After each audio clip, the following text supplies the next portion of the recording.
అభి అభి ఎక్కడున్నావు? అమ్మా ఇక్కడున్నాను. ఏం చేస్తున్నావు నాన్న? అమ్మా మన trust UARDT 5K run conduct చేస్తుంది కదా, దానికోసం సీడ్ బాల్స్ ప్రిపేర్ చేస్తున్నాను. అవునా నాన్న? వాటితో ఏం చేస్తావు? 5K రన్ కి వచ్చిన వాళ్ళందరికీ డిస్ట్రిబ్యూట్ చేస్తానమ్మా. వాళ్ళు తీసుకెళ్లి సీడ్ బాల్స్ నాటితే మొక్క అవుతుంది. అప్పుడు చాలా మొక్కలు చెట్లు అవుతాయి. అప్పుడు మన ఎన్విరాన్మెంట్ ని మనమే కాపాడుకోవచ్చు. చాలా మంచి పని చేస్తున్నావు నాన్న.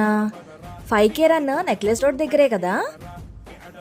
అవునమ్మా. మరి వెతుకుతున్న సిరి దొరుకుతుంది కదరా, పదర పదర పదర, ఇప్పుడమిని అడిగి చూడు పదరా. అందరూ రండి, తొందరగా రిజిస్ట్రేషన్ చేసుకోండి. టైం అయిపోతుంది. మన పర్యావరణాన్ని మనమే కాపాడుకుందాం.